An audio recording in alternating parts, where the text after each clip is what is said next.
En nombre de Dios y la patria, se abre la sesión.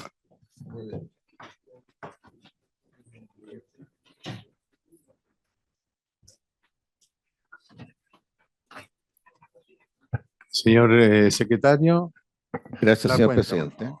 Ha llegado a la Secretaría el siguiente documento de la Subsecretaría de Relaciones Económicas Internacionales de la Cancillería, mediante la cual remite un estudio sobre la séptima radiografía de la mujer exportadora. Eso es todo, señor presidente.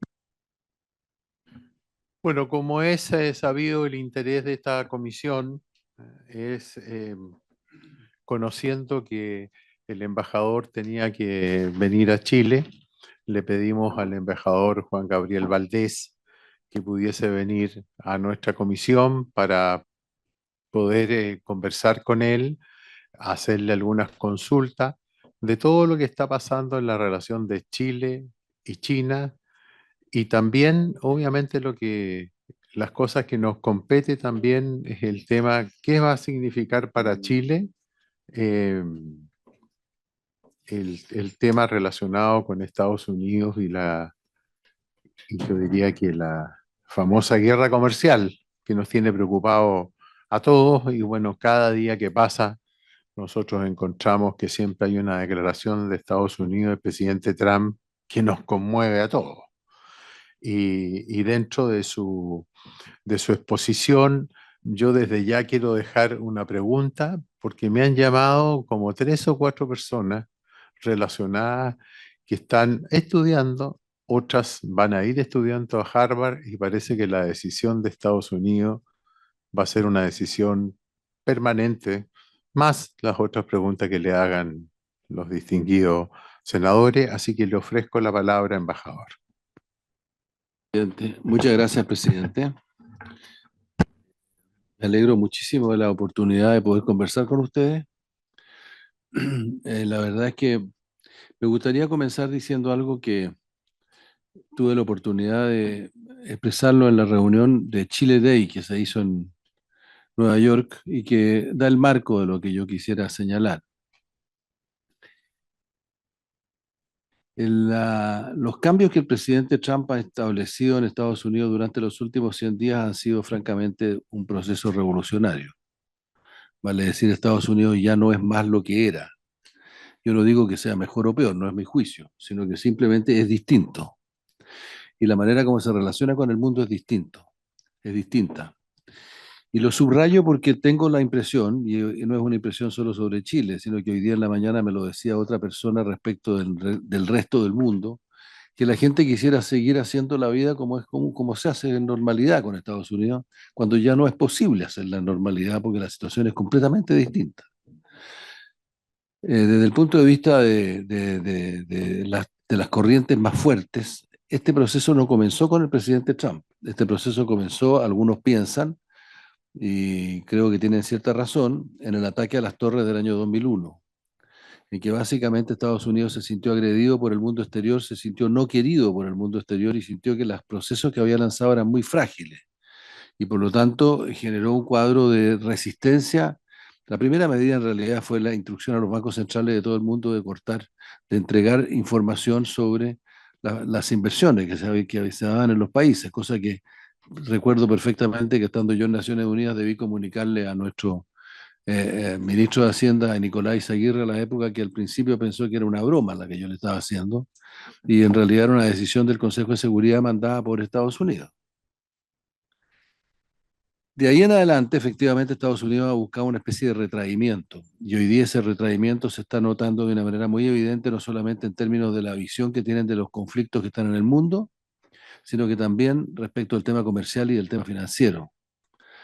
El presidente Trump quiere que las inversiones sean en Estados Unidos, y en segundo lugar está persuadido él y su gobierno de que Estados Unidos ha sido abusado por el resto del mundo en materia comercial durante las últimas décadas. Esto significa de que los países del resto del mundo tienen que pagar aranceles que permitan superar o equiparar la deuda que Estados Unidos tiene, que es de trillones de dólares. A eso se ha apuntado inicialmente con los aranceles. Por lo tanto, si uno piensa en lo que viene, hay mucha gente que dice, o hay muchos que piensan, analistas que piensan, bueno, el próximo año hay elecciones parlamentarias y este proceso va a verse entrabado por la posibilidad de que los demócratas ganen alguna de las dos cámaras. Pero la verdad del asunto es que es más bien probable que las corrientes que yo dije internas, el retraimiento de Estados Unidos respecto de su rol internacional y los temas que tienen que ver con la manera como enfrenta la globalización y el comercio internacional, se mantengan en el tiempo, aunque gane un presidente demócrata, porque reflejan un proceso social y político que tiene ya muchos años.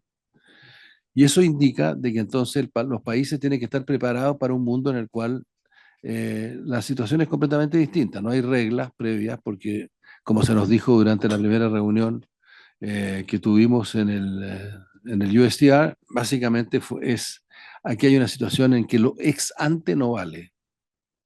Vale decir, lo que había antes es una base de trabajo conjunta, pero ustedes no se afirmen en eso porque lo que nosotros queremos es una nueva situación, un nuevo escenario.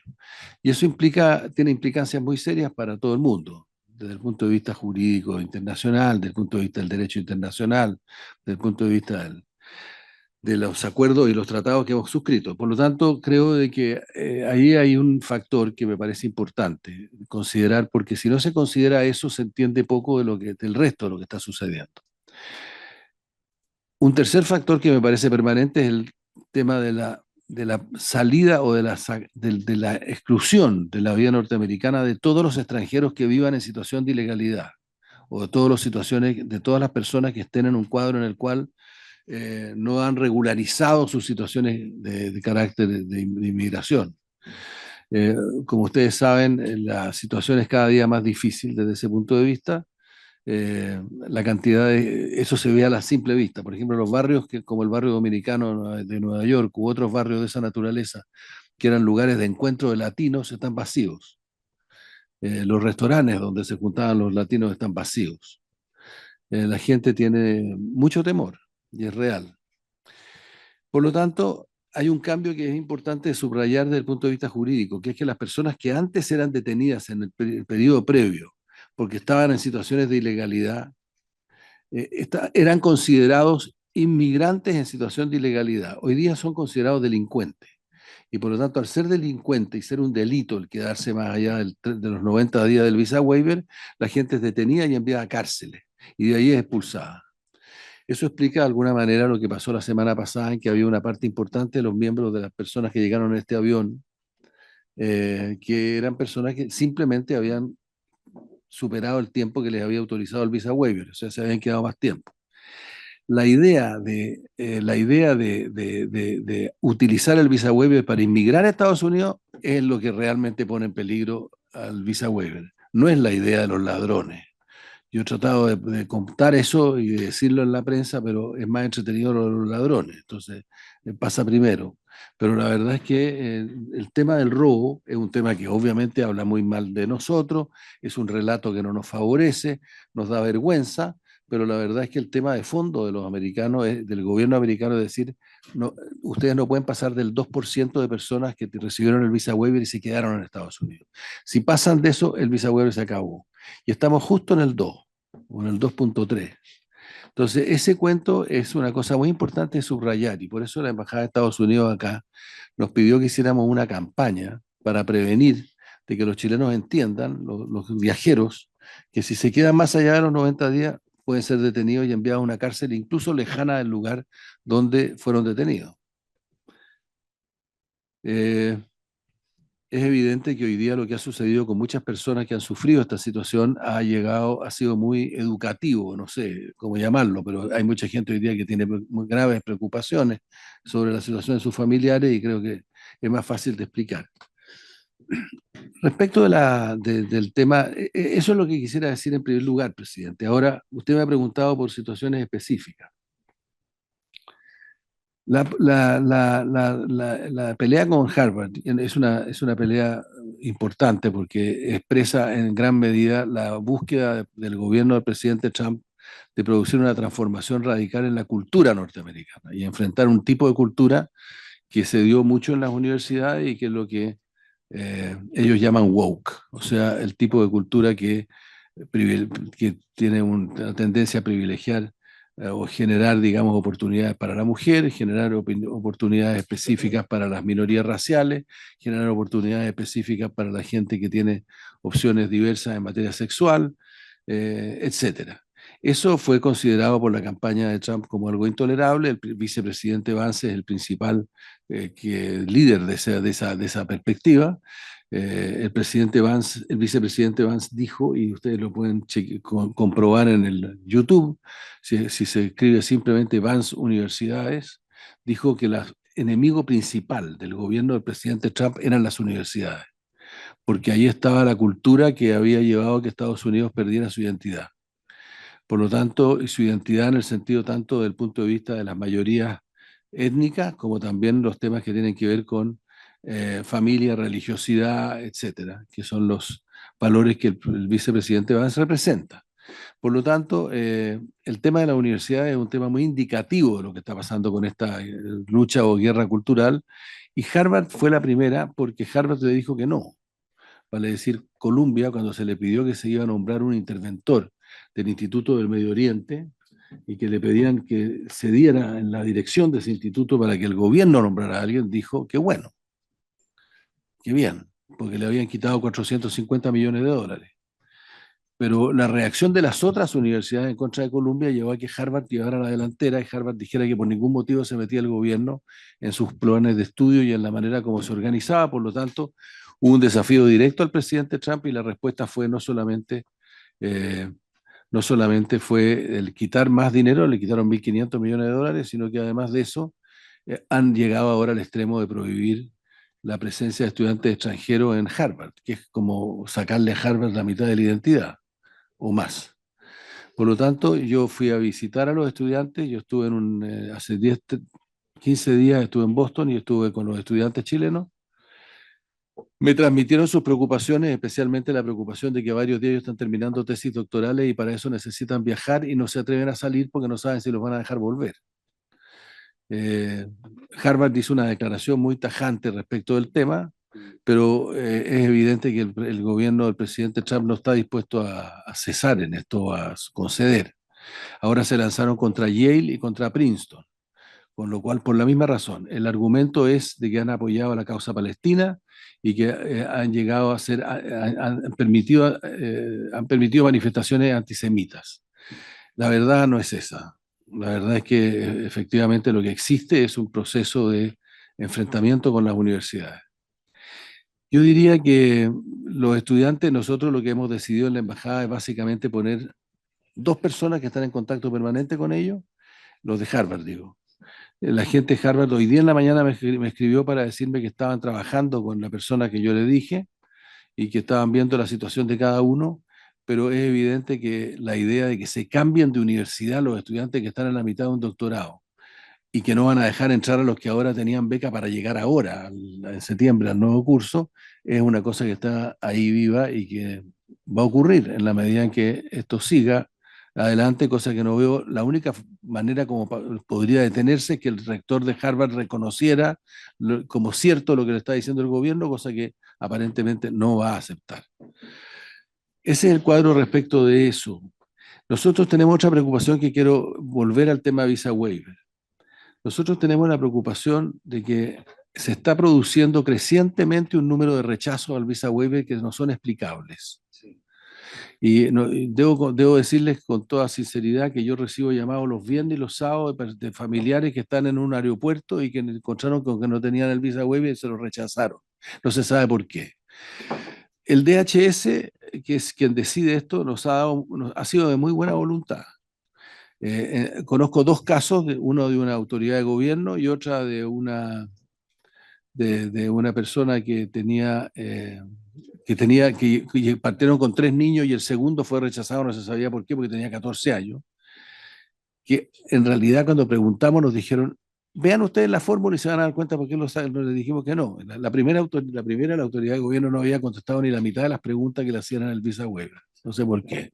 Y en el segundo caso, habían puesto 2 nombres que no correspondían.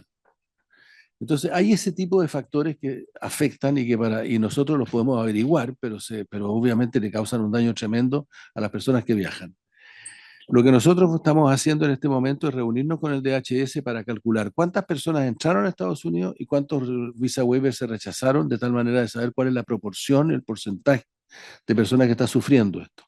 Pero es evidente que hay personas que están sufriendo esto y hay mucho malestar con eso. Lo único que puedo decir es que el DHS ha sido extraordinariamente gentil en tratar de arreglar estos problemas. Obviamente son causados por computadores muchas veces y no por personas, en el sentido que el que toma la decisión es el computador porque hay repetición de nombres o errores en la... Y después ahí hay un hecho que me preocupa, y con esto termino para permitir las preguntas, nos preocupa el hecho de que hayan personas que sean rechazadas por sus ideas, porque eso vale la pena empezar a mirarlo, vale decir, por ejemplo, la semana pasada en el Latin American Studies Association no dejaron entrar a 3 personas que tenían premios, iban a recibir premios tomados por jurados de sociólogos y cientistas sociales en Estados Unidos. Y bueno, yo estudié el caso y la verdad es que habían varios de ellos que eran personas que, particularmente mujeres líderes feministas en sus campos. No tengo idea si hay una relación entre la negativa o no con eso, pero evidentemente que no sería de extrañar porque hay un cuadro creciente de debate ideológico y de lucha ideológica contra la gente que piensa de esa forma en Estados Unidos. Creo que eso es lo que yo les puedo decir. Hay una cosa positiva que les quiero contar y termino con eso. Desde la próxima semana va a haber una persona de la PDI que va a estar instalada en el FBI en Washington. Vamos a firmar el memorándum la semana próxima y va a ser una persona de la PDI que va a trabajar dentro de las oficinas del FBI. Y eso es un avance para todo lo que significa mantención del visa waiver y confianza entre los dos, entre las partes. También, como ustedes saben, se firma el acuerdo con el presidente de la República el día 4 de junio para el inicio de los trabajos del cable Google que va por debajo del Pacífico.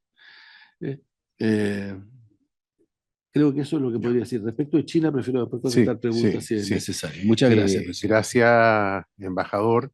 Yo siempre digo, voy a hablar una vez para después conducir, ajá, y no hacer preguntas. Yo solamente quisiera un comentario en un minuto de lo siguiente. Creo que hoy día, que salude el senador Chaguán. Se integra el senador Chaguán, está el senador Kuchel y los miembros permanentes, el senador Kass, el senador Edward, el senador Latorre y el senador Insulza. Yo solamente voy a hacer 3 preguntas. Mire, la primera tiene relación, ¿qué antecedentes? Pero una cosa importante, ¿les parece que hablemos cada 3 personas? Y él contesta, y después las otras 3 restantes. Ya, yo solamente que quiero preguntarle en un minuto lo siguiente, embajador. ¿Usted tiene algún antecedente, o si puede descartar, que haya más deportaciones de chilenos como ocurrió recientemente? Lo otro, no sé si es difícil a usted contestar esto, pero igual tengo que preguntárselo, es, ¿se representó o se le ha dicho a Estados Unidos este comentario que no nos ha gustado, aunque haya hecho hace mucho tiempo, en que en cuanto el presidente Trump, en su primer periodo, tengo entendido, le dijo al presidente Macri sobre que habría que conquistar Chile? ¿Ah?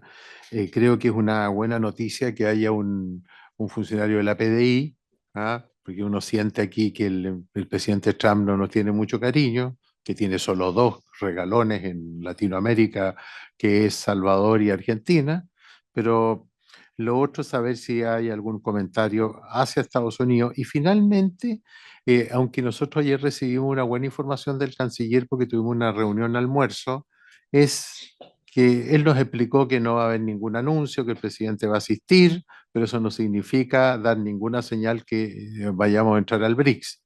Pero mi pregunta es esta: ¿han recibido o habría una molestia a Estados Unidos por el solo hecho que el presidente vaya claro, al BRICS? Bueno, yo eso lo único que voy a preguntar yo, y quisiera ofrecerle a quien me ha pedido primero la palabra, que es el senador Insulza, el senador Edward y el senador Kass. Y después seguimos con los 3 restantes, ¿ok? Bueno, muchas gracias. Yo en realidad voy a hacer un par de preguntas. La primera que tenía que ver directamente con el tema del visa waiver, y es que entiendo que ahora cuando dan el visa waiver viene con una nota que dice que en todo caso en el aeropuerto se toma la decisión final. No sé si eso estaba de antes probablemente, ¿eh? Pero que muestra alarma porque un hijo mío que está pasando rumbo a Japón está preocupado de que no lo dejen botado en Los Ángeles de repente. Tiene que bajarse y mostrar sus documentos antes de irse. Pero en todo caso, yo creo que el gran problema aquí son los temores de la gente, realmente, ¿eh? La verdad es que yo creo que el temor, o sea, yo he recibido notas de chilenos que conocí en Estados Unidos y también aterrorizados de lo que les puede pasar, ¿eh? No sé, en concreto una persona que es madre de 3 hijos ya, la cual la mayor tiene 12 años y vive en Estados Unidos y no se atreve a salir de la calle. Supongo que no tendrá todos sus documentos en regla, pero realmente esa es una realidad. Ahora yo creo que en todo, aquí el gran tema es la incertidumbre. Y la incertidumbre se basa fundamentalmente, además, por lo menos desde el punto de vista comercial, en que el presidente Trump ha dicho que sus decisiones las toma día a día, por su intuición. Entonces, la pregunta mía es, ¿tienen realmente sentido las reuniones, las conversaciones, esto que vamos a tener nosotros? Ayer estuvimos con el canciller, ayer estuvimos con el canciller, y ahí nos informó la secretaria de Relaciones Económicas Internacionales, la Surrey, que iban a tener conversaciones pronto, consultas normales con el USTR que tienen generalmente, ¿no? Y otras más, pero con las señas de preguntar qué nos va a pasar, y precisamente la parte de la incertidumbre cuando la gente puede decir hoy día que cree que les puede pasar y al día siguiente les pasa una cosa completamente distinta. Y eso está ocurriendo en todas las relaciones con el mundo. Mi única pregunta concreta tiene que ver con algo que ayer no alcanzó a salir con el que no alcanzamos a conversar con el canciller, que es el tema de los organismos internacionales. O sea, yo, como se sabe, dirigí un organismo internacional que tenía muchas tareas, estas cosas. Su carta dice que tenía que hacer un montón de cosas, pero en lo fundamental la OEA es sobre derechos humanos, sobre elecciones democráticas y sobre el derecho internacional. Ustedes sabemos que la mayor parte de las normas internacionales escritas están en el sistema interamericano y por lo tanto están en el OEA. Y la impresión que a uno le da es que ninguno de esos temas tiene absolutamente ninguna prioridad respecto al actual presidente de Estados Unidos. Entonces la pregunta mía es, y además la preocupación principal es las Naciones Unidas, que como decíamos ayer, no está en el presupuesto de Estados Unidos. La contribución anual, los fondos anuales para el presupuesto que se aprobó el otro día, la famosa la ley hermosa, bonita, etcétera, es cero. No está, además, sí, tienes razón. No es que no esté, es que en la parte donde está dice cero. Entonces, y eso es, oye, Estados Unidos el 25% del presupuesto de Naciones Unidas. Entonces la gran pregunta es qué va a ocurrir, si tú tienes alguna opinión respecto a lo que puede ocurrir en eso. Y la otra, respecto a estos temas, es la última, las encuestas muestran que hay mucho disgusto en la parte económica, que hay bastante disgusto en algunos de los temas, de los temas internacionales, pero que no hay mayor disgusto en los temas de inmigración, y probablemente la mayor parte de estas cosas pasen simplemente bastante desapercibidas en el resto del sistema político norteamericano, o sea, los parlamentarios.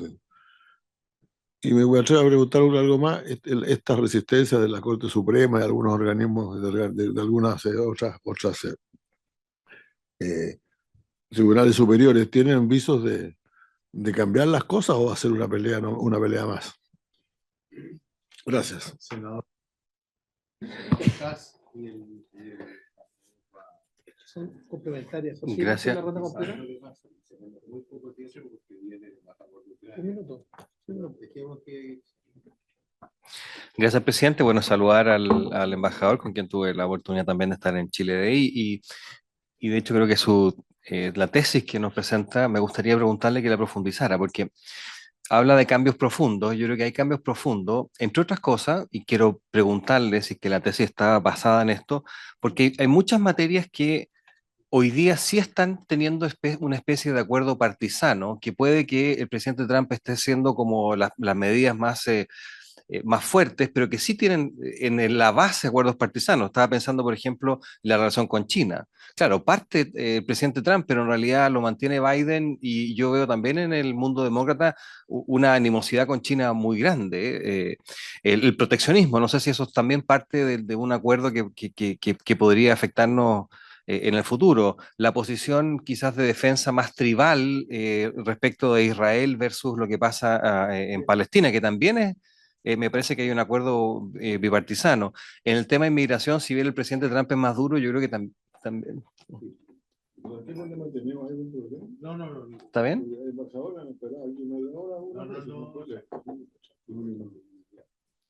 Entonces, bueno, mi pregunta es si puede desarrollar un poco esa tesis porque me interesa mucho, porque la natural consecuencia de lo que está diciendo el embajador es que probablemente los cambios que estamos viendo, que han sido muchos, van a ser de larga data. Entonces, quiero entender un poco mejor eso.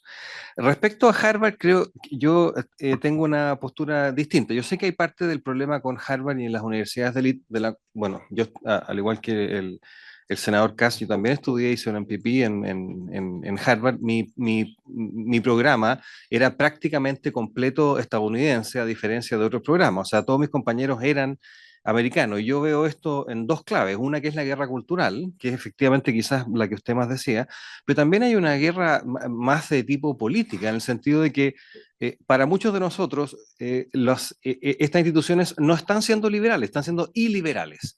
Ser de derecha en Harvard es muy, muy, muy difícil. Y si uno pone en un ensayo de algo de Harvard ideas que son de derecha, lo más probable es que la nota va a ser baja. O si uno va a ver los profesores, es muy difícil que haya un profesor que no sea de la corriente dominante. Entonces, no solamente un problema de guerra cultural, pero también de guerra política. Y es importante, creo esto, porque algunos de nosotros queremos defender a nuestra universidad, pero exigimos un cambio de tipo de gobernanza y la diversidad no es un problema, la diversidad es algo que nosotros fomentamos, pero diversidad de verdad. No solamente que sea un latino de izquierda, una mujer de izquierda, un profesor de izquierda, blanco, negro, lo que sea, pero de izquierda. La idea es que sean de todas las... Entonces, yo creo que hay que separar, porque es importante en eso separar la paja del trigo de quienes queremos ayudar, porque queremos más diversidad, o sea, que hayan profesores, por ejemplo, de todas las tendencias, eh, versus los que lo ven solamente en un tema de guerra cultural respecto a la vida en diversidad o qué sé yo. Por supuesto. Pero lo digo en el fondo que es distinto, porque yo creo que se está tomando de manera equivocada lo que está pasando con la universidad y algo que se puede mejorar. Y lo último es, volviendo a la pregunta del senador Moreira, la pregunta que uno se hace es, ¿pertenecer al BRIC, dada la dificultad de entender cómo está haciendo las cosas la administración, que para muchos de nosotros nos cuesta entenderlo? Como lo decíamos, la reunión con el presidente sudafricano fue muy extraña, digamos, llevar a un presidente al Salón Oval para ponerle un video de declaraciones antiguas, uno no lo entiende muy bien cómo se hace, pero la pregunta en este contexto, pertenecer al BRIC hoy día, ¿cómo afectaría las relaciones con Estados Unidos y qué ramificaciones podría tener especialmente en temas que nos importan como el visa waiver, etcétera? Gracias, presidente. Gracias. Vamos a pedirle al embajador que pueda contestar lo que él estime conveniente y después le toca... No, no, es que, ¿sabes lo que pasa? Es que no queremos decirle a la prensa que se vaya ahora, sino que después de que conteste el... Porque hay preguntas que no son de carácter reservada porque vamos a declarar esta sesión secreta una vez que él conteste estas preguntas. Y ahí yo le voy a ofrecer la palabra al senador Casa, al senador Chaguán y al senador Kuchel que me la han pedido. Embajador. A ver, yo voy a... Las primeras preguntas, presidente, son las suyas, que están en alguna parte por aquí. ¿Dónde están? Aquí están. A ver, con respecto a las expulsiones, nosotros hemos recibido y el gobierno recibió la noticia de que se iba a proceder a expulsar a las personas que estaban en condiciones de irregularidad en materia de inmigración desde hace mucho tiempo, y el gobierno manifestó de que estaba en conforme con eso, por cuanto lo que no queríamos era que fueran expulsados a otros países. Vale decir, si hubieran expulsado personas a El Salvador habría sido una complicación enorme entre nosotros. Sin embargo, ellos garantizaron de que se les iba a mandar a Chile. Ahora, entiendo de que hay una proporción menor de gente que cumplió sus condenas en la cárcel y que han sido expulsados. Entiendo que el resto de las personas que fueron expulsadas son personas que, como ya dije, habían superado el periodo del visa waiver. Hubo un error en una persona que se nos comunicó que iba a ser expulsada y no fue expulsada, y no, por razones hasta este momento no conocidas, pero la reacción del DHS frente a nuestra manifestación de preocupación fue que iba a ser expulsada en el futuro inmediato, o sea, dentro de la semana. Eso es primero. Yo creo que pueden haber otros aviones. En la medida en que hayan personas chilenas que se queden más allá del visa waiver y sean capturadas por la policía específica que se ha determinado para estos efectos, esas personas van a ir a la cárcel y van a ser expulsadas a Chile. Eso es una realidad. ¿Cuántos van a ser? No lo sabemos. No es un tema que ellos consideren prioritario, la verdad, y no hay relación, y eso es una cosa que me parece importante subrayar, no hay relación entre las expulsiones y el visa waiver. O sea, las expulsiones no están dentro del... No es que nosotros discutamos con la misma gente eso. Yo fui visitado hace 8 días atrás por la persona que está a cargo del tema de las expulsiones, que estaba muy agradecido con el hecho de que nosotros habíamos pedido básicamente, uno, que comunicaran con 2 o 3 días de anticipación el tema, quiénes eran, para tal manera que la policía chilena pudiera chequear los antecedentes de las personas y pudiera saber exactamente qué personas estaban siendo expulsadas por crímenes serios o qué personas estaban siendo expulsadas simplemente porque se habían quedado. Y eso lo cumplieron. Nos dijeron además que si bien los iban a tener esposados en el avión, iban a soltarlos una vez que sacarle antes, cuando se fueran a bajar. Cuando se les preguntó por qué razón, básicamente la razón es porque han habido motines en los aviones en algunos casos.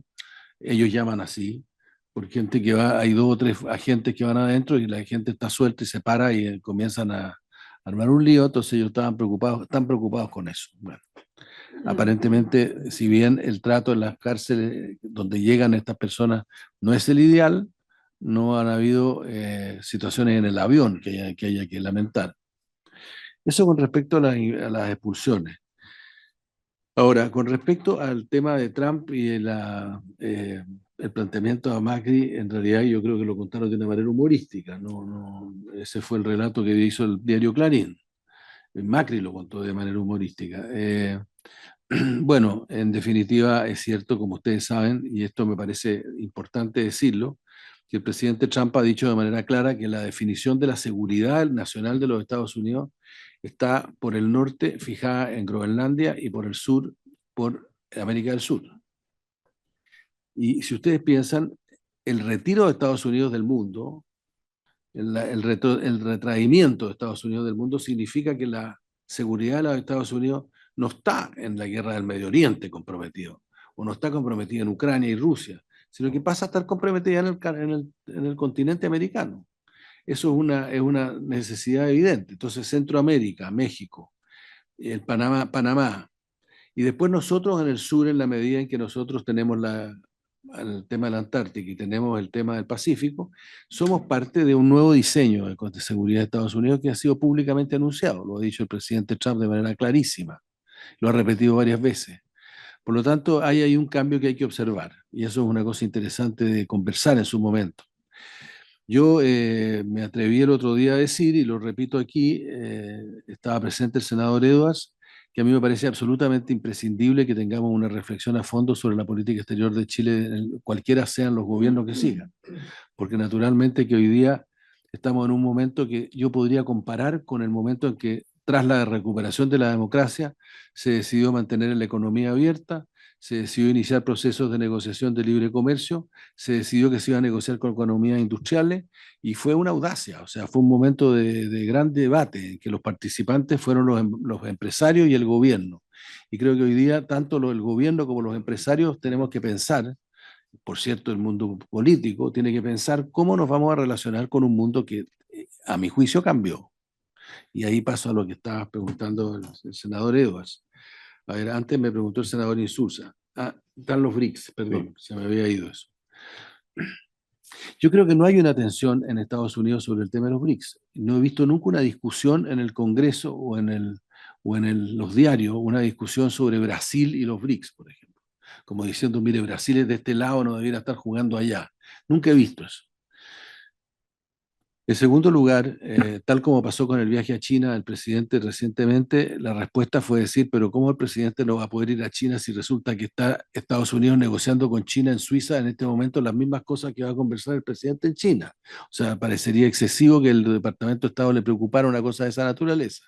Nadie nos ha hecho llegar ninguna preocupación sobre el tema. Yo no puedo detectar hasta este minuto ninguna inquietud. No descarto que si las declaraciones hechas ahí fueran brutalmente antigobierno de Estados Unidos, naturalmente que eso va a tener una reacción. Pero la sola presencia para observar una reunión de los BRICS no creo que tenga una mayor repercusión. Esa es mi opinión, ¿no?, en este momento, porque como todavía es una hipótesis, no. Embajador, quiero hacerle una pregunta. Por favor, ¿Cree que ya es conveniente declarar secreta la comisión? me gustaría, sí. Bueno, habría acuerdo en la... Bueno, entonces vamos a parar un poquitito para que él pueda contestar las otras preguntas y vuelvo a indicar, la palabra después la tiene el senador Kass, senador Chaguán y senador Kuchel, así que les vamos a pedir. Y nosotros, de acuerdo a la reglamentación vigente, tenemos que entregar los teléfonos. Televisión del Senado, dejar de transmitir. Gracias.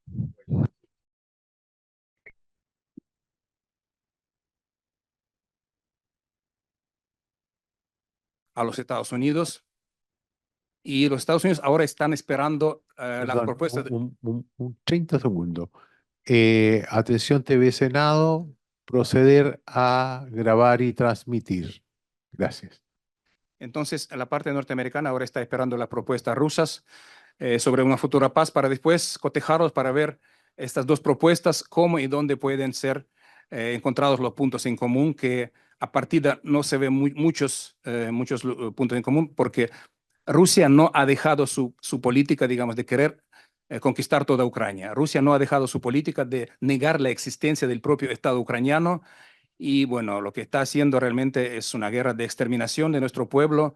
Así que tenemos una cierta esperanza para un futuro de esas negociaciones, pero se ve que las negociaciones no son fáciles. Ni siquiera el presidente norteamericano, que en el primer momento que quería interceder, está viendo eso por la resistencia de la parte rusa de acceder a todo lo que fue acordado. Y también tenemos muy buen apoyo de nuestros socios europeos. Prácticamente todos los líderes europeos, sobre todo Macron, Starmer, el canciller alemán Merz, ahora la primera ministra italiana Meloni, ellos están siempre en conjunto hablando con el presidente Zelensky y elaborando el enfoque conjunto para qué puede presentar a Estados Unidos y a Rusia. Pero lamentablemente eso no es suficiente. O sea, todo el apoyo de nuestros socios europeos y todo el apoyo de otros socios no es suficiente como para persuadir a Putin a poner fin a esta guerra. Lo único que sí puede influenciar a Putin serían las sanciones, las duras sanciones económicas, no las que han sido aplicadas hasta ahora, pero unas sanciones muy fuertes contra la industria petrolera rusa, contra los bancos rusos y contra también la industria nuclear rusa, que ahí sí, Rusia perdería miles de millones de dólares que recibe para financiar esta guerra, y ahí sí podría sentarse a la mesa a negociar. Bueno, dicho eso, repito que Ucrania está muy dispuesta a cualquier negociación, a una tregua de 30 días, tregua completa, para que no caigan bombas y misiles en nuestras ciudades, para poder negociar otros puntos, los problemas de los territorios, los problemas del idioma ruso, etcétera, etcétera. Todo eso se puede negociar si hay un alto al fuego. Si hay un cese al fuego, ahí sí se podría negociar todo. Lamentablemente, hasta ahora no vemos la disposición de la parte rusa para estas negociaciones. En ese sentido, bueno, mi pedido a la Comisión sería ver si pueden aprobar algún tipo de documento condenando los últimos ataques rusos, que bueno, realmente fueron los mayores ataques aéreos desde el inicio de la guerra. Eran esos 3 días con casi 1000 misiles, con drones con 80 misiles, y realmente es una cosa no vista desde el año 22. Y también exhortando, digamos, a a Rusia a poner fin a esta guerra y expresando la solidaridad con el pueblo ucraniano que sigue resistiendo, que sigue defendiéndose heroicamente contra esta invasión rusa hace 3 años. Entonces, mi pedido, mi propuesta es que ver si pueden aprobar algún tipo de documento en ese sentido, en solidaridad con el pueblo ucraniano.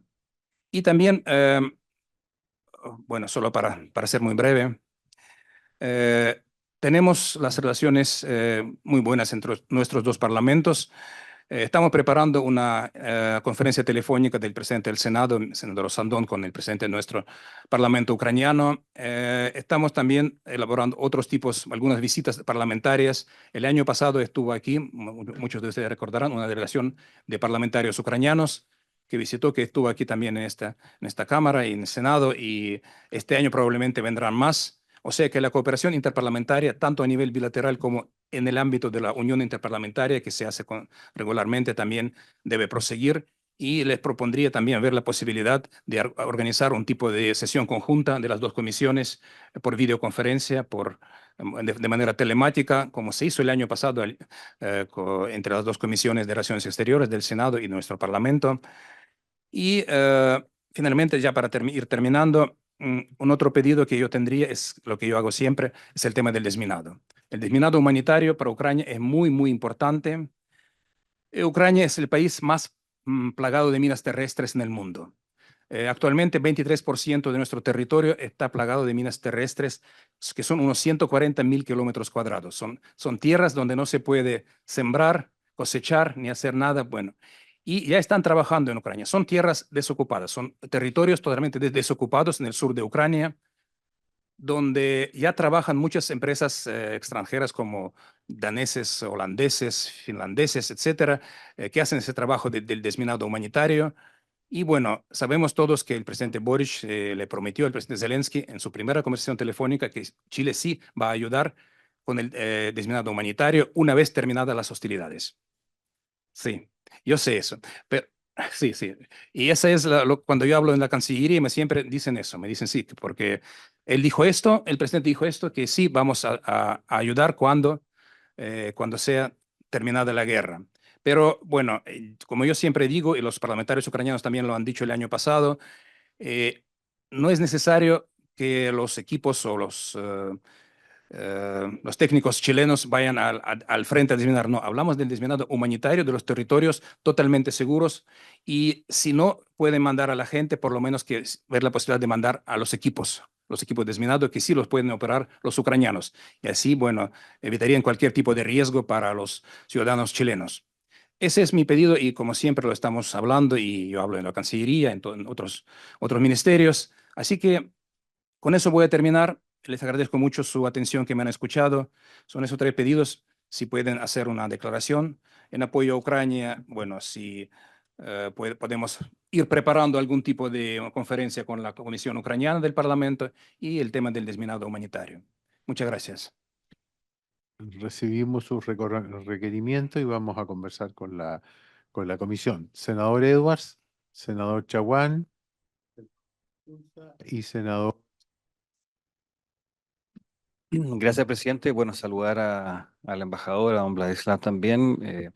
Y primero partir reiterando nuestro apoyo total al derecho de Ucrania de existir y de existir dentro de las fronteras que son internacionalmente reconocidas. En eso creo que Chile ha tenido una sola línea y nosotros queremos volver a recalcarla. Segundo, reconocer también, por lo menos de mi parte creo representar a todos los senadores, que la parte ucraniana ha demostrado su voluntad de paz, ha hecho muestras claras que no han sido reconocidas, y yo creo que eso, por lo menos a nosotros en el último tiempo, ha quedado bastante claro que de parte de Ucrania hay una voluntad de paz que se valora muchísimo. Lo tercero, quería proponerle a la comisión, si le parece, hacer una declaración, enviarla al chat, digamos, para poder conversarla y proponerla. Y podemos utilizar, si le parece, ayer el canciller nos confirmó que el día de mañana, en principio, sería una declaración por parte de Cancillería condenando los últimos ataques de Rusia, porque han sido especialmente virulentos han afectado a muchísimas ciudades, han sido muy fuertes en cuanto a misiles, pero también a enjambres de drones, que algunos son desactivables, pero otros no son desactivables, entonces han generado cierta preocupación. Así que si les parece, podemos avanzar en esa declaración. Y si Lo- vamos a tomar el acuerdo de hacerlo y coordinas con la... Sí. para hacer una declaración. Toca la... Ya. Sí, puede ser, O sea, podemos hacer las dos cosas, sí. podemos utilizar, por cierto, el documento que salga Sí, de Cancillería. Ya. exactamente. Dos cosas adicionales. Yo entiendo que el presidente Boric está invitado el día 10 y 11 de julio, si mal no recuerdo, a una cumbre en Roma de reconstrucción de Ucrania. Quizás sería interesante que ojalá la Cancillería pueda considerar proponerle al presidente estar en esa conferencia. Y por último, yo sé que aquí hay visiones distintas, pero yo creo que con un país y un presidente como el presidente Zelensky y un país como Ucrania que ha demostrado tanta vocación para la paz, yo creo que Chile sí podría pensar en un desminado humanitario antes de que termine. Ahí, yo sé que es difícil, pero quiero proponer en la comisión que por lo menos se discuta o lo conversamos para quizás hacerle una recomendación como comisión a la Cancillería en ese sentido, que es algo que desde el inicio es una forma de compromiso de una manera razonable en que Chile tiene ventajas comparativas y que demuestra también, por cierto, un compromiso que ya está, pero una profundización del compromiso con la paz que ha demostrado en este caso el Estado ucraniano a través de su presidente. Gracias. Muy rápido, Senador Chaguán, manifestar nuestro máximo respaldo a lo que ha sido justamente la defensa de la soberanía de Ucrania. Lo hemos hecho consistentemente en esta Comisión de Relaciones Exteriores durante los últimos años, también del Ejecutivo. Manifestarle solo una preocupación respecto de la muerte de combatientes chilenos en Ucrania. Han habido múltiples reportajes respecto de chilenos combatiendo en Ucrania. Y a mí me gustaría saber si ustedes tienen un registro de cuántos son, en qué condiciones están, cuántos han fallecido, porque también es un tema que nos preocupa, porque son chilenos que están combatiendo en una guerra que si bien nosotros respaldamos la posición de Ucrania, creemos sin lugar a dudas que no es una guerra en la que deben intervenir chilenos. Respondiendo muy rápidamente a esta pregunta, puedo decir que no tenemos el número exacto de chilenos porque tenemos la Legión extranjera, el batallón de los extranjeros. La mayoría son colombianos, son peruanos, son algunos de los cuales son chilenos. Yo también vi algunos reportajes de televisión chilena que fue allá en busca de ellos. Sabemos que algunos sí están muertos en batalla, en combate. Pero esa información toda la lleva nuestro agregado militar que no está aquí, que está en Buenos Aires. Y bueno, así lo puedo consultar y pues después le puedo suministrar más datos exactos sobre este tema. a ofrecerle la palabra al senador Insulza y al senador Kass. Y también al senador. Para explicar mejor el tema del terminado, ¿no? Esto fue fruto de una larga discusión, yo me atrevería a decir, los primeros años de democracia, digamos, porque también participó en ella el Consejo de Seguridad Nacional y las Fuerzas Armadas. Y el punto era bien simple, Chile no estaba mandando misiones de paz a ninguna parte, mantenía la que había en Cachemira, en todos esos lugares, pero no mandaba. Y la condición para mandar era precisamente que se tratara de en el fondo, por decir, Chile va a concursar cuando ya haya acuerdos de paz adoptados. Antes de acuerdos de paz no adoptados no puede hacerlo. Y la explicación, y lo digo aquí, presidente, es que realmente desde el punto de vista de nuestras Fuerzas Armadas, como lo dijeron ellos, el que les disparen y no poder disparar es realmente muy complicado. O sea, al entrar en una batalla, de pronto, porque alguien va a impedir esto, y no poder usar las armas porque nosotros estamos ahí en una misión de paz, es muy complejo y nosotros no enviamos misiones de paz, de guerra, enviamos misiones de paz. Por lo tanto, yo creo que no es cuestión de cualquier cosa el decir que el presidente de Chile ha dicho que lo va a hacer apenas se firme la paz. Apenas se firme la paz, pero enviarlas antes completamente va a ser bastante difícil. Y habría que hacer consulta con las Fuerzas Armadas, por cierto, porque, como decía algún viejo general que no recordaría, no es necesario recordar su nombre acá, es lo mismo. O sea, no podemos ir nosotros a disparar, a hacer la paz mientras nos están disparando. Si nos están disparando, tenemos que hacer la guerra. Por lo tanto, el riesgo de que Chile entre en conflicto con otro país por el hecho de ir a desminar, de ir a ser desminado, puede ser un problema complicado. Esa es mi explicación. Una observación a lo que dijo el senador Insulza. Solo una cosa muy rápido. Sí, por supuesto, entendemos perfectamente esa posición, senador. Y lo que hablamos ahí no es una misión de paz, porque misión de paz tiene que ser aprobada por el Consejo de Seguridad de la ONU, etcétera, etcétera, en su procedimiento. Es apenas un trabajo humanitario y no se trata, digamos, de los territorios donde están las hostilidades. No, están las regiones más al sur, desocupadas, solo para los agricultores puedan sembrar y puedan cosechar en estas tierras. No hay hostilidad, no hay nada ahí. Y como confirmación de eso, hay 15 o 16 empresas europeas trabajando ahí, todos civiles, no hay militares. Y bueno, eso solo para explicarlo, pero yo entiendo su posición. No, yo entiendo perfectamente eso y nosotros no estamos, pero desde el punto de vista de Chile, es decir, repito, esta no era una discusión sobre las reglas de Naciones Unidas, era una discusión sobre las reglas que Chile se fijaba para participar en conflictos en otros países, que haya acuerdos de paz firmados. Senador Kass. Bueno, primero, muchas gracias por acompañarnos y también reiterar nuestra total solidaridad y condenar la brutalidad que ha tenido Putin y Rusia contra un pueblo maravilloso como es Ucrania. Mi pregunta es muy directa. Dado el escenario que nos comenta usted de que Estados Unidos efectivamente hizo un esfuerzo de negociación y al final Putin y Rusia está simplemente utilizando eso como una forma de blanquear, de ganar tiempo, desde el punto de vista geopolítico, ¿qué rol está jugando hoy día la Unión Europea, donde además nosotros tenemos una participación como país bastante intensa con la Comunidad Europea? Porque por lo que veo pareciera que ese sería un aliado más natural, más fuerte, tal vez entre medio entró Estados Unidos generando una expectativa que al parecer fue simplemente utilizada por Putin para su propio beneficio y por lo tanto eso pudo haber generado incluso en vez de avances retrocesos. Pero de nuevo, pensando en la Unión Europea y pensando que además Rusia no ha mostrado ninguna señal de ser ecuánime ni sentarse de buena fe en la mesa, ¿qué posibilidades tienen de encontrar ahí en la Unión Europea una fuerza de todo tipo, tanto diplomática, militar, humanitaria, para hacer frente a esta verdadera catástrofe y a este ataque criminal que está haciendo hoy día Rusia? Entonces, y lo digo porque eventualmente nosotros también desde Chile, que tenemos muy buena relación con la Unión Europea, tal vez por ahí canalizar más bien los esfuerzos. Hay varios parlamentarios, senadores que son parte del Parlamento, de la Asociación del Parlamento Europeo, asociación con Chile. Entonces, me interesa mucho ver si es que hay alguna esperanza de ponerse un poco más firme, de tener ese soporte, que claro, al principio fue con mucha vehemencia, con mucha fuerza. Después, desgraciadamente, ha ido cayendo un poco la intensidad de ese apoyo, por lo menos en la visión más pública.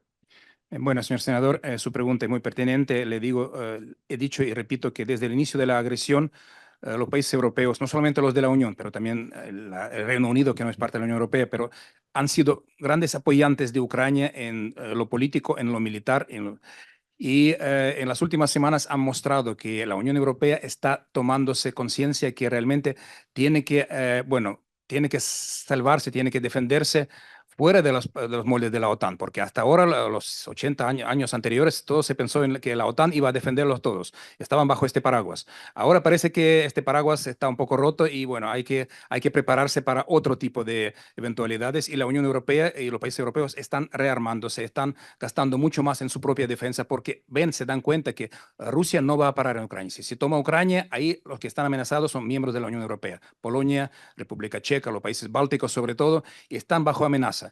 Y ahí sí, realmente están muy, muy, muy amenazados y están ayudándonos. Hemos visto una actividad diplomática muy grande en las últimas semanas, en los últimos meses, entre París, Londres, Roma, entre Berlín, ahora con el canciller Merz.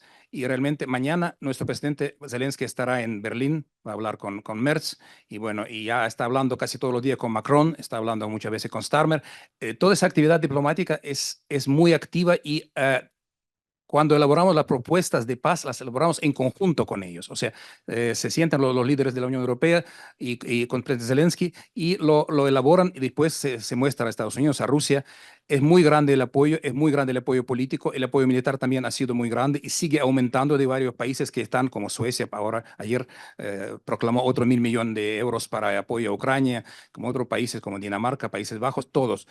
Lo que pasa es que el apoyo militar de la Unión Europea sola no sería suficiente, o sea, no sustituiría el apoyo de Estados Unidos. por más que ellos quisieran, ellos no tienen, por ejemplo, los sistemas Patriot, que son los únicos que pueden derribar los misiles balísticos, y son de producción norteamericana. Y nos han suministrado Patriot de Alemania y de Rumania, pero también tienen que pedir autorización a Estados Unidos porque son de ellos los equipos. Y por eso, repito, es muy grande el apoyo, muy valioso el apoyo. Puede no ser suficiente hasta como para contrarrestar la ofensiva rusa en su totalidad. Eso sí, esa es mi respuesta. Finalmente le ofrecemos la palabra al senador Kuchel. Gracias, presidente. Quiero agradecer la presencia del señor embajador y aprovechar de informarle, guardando las proporciones después de lo que hemos oído, que en mi región existe interés de algún convenio, particularmente con la zona de Odesa, y que en eso estamos trabajando un poco más lento de lo que a mí me gustaría, pero en eso estamos, y agradecer que haya venido y expresar una vez más nuestra solidaridad en estos 3 años y 3 meses de guerra lamentable. Gracias. Bueno, embajador, nosotros queremos agradecerle y les reiteramos las disculpas por la espera, pero hemos tenido gratamente media hora conversando con usted. Usted sabe que las puertas están abiertas en esta comisión y en este congreso, y el senador Rojo, junto aquí al secretario, van a hacer una declaración que la vamos a socializar con los demás parlamentarios de la comisión para que salga lo antes posible. Así que, senador Edwards, su secretario. Muchas gracias, señor presidente. Y agradecerle a usted verdaderamente su visita. Muchas gracias, señor presidente. Solo una pregunta. La segunda propuesta de hacer una conferencia telemática con la comisión. Sí, por ¿Puede- cierto. podemos trabajar en eso, sí? Podemos trabajar Ok. en eso, una fecha adecuada para eso. Habiéndose cumplido el objetivo de la sesión y la presencia de todos los senadores, muchas gracias. Se levanta.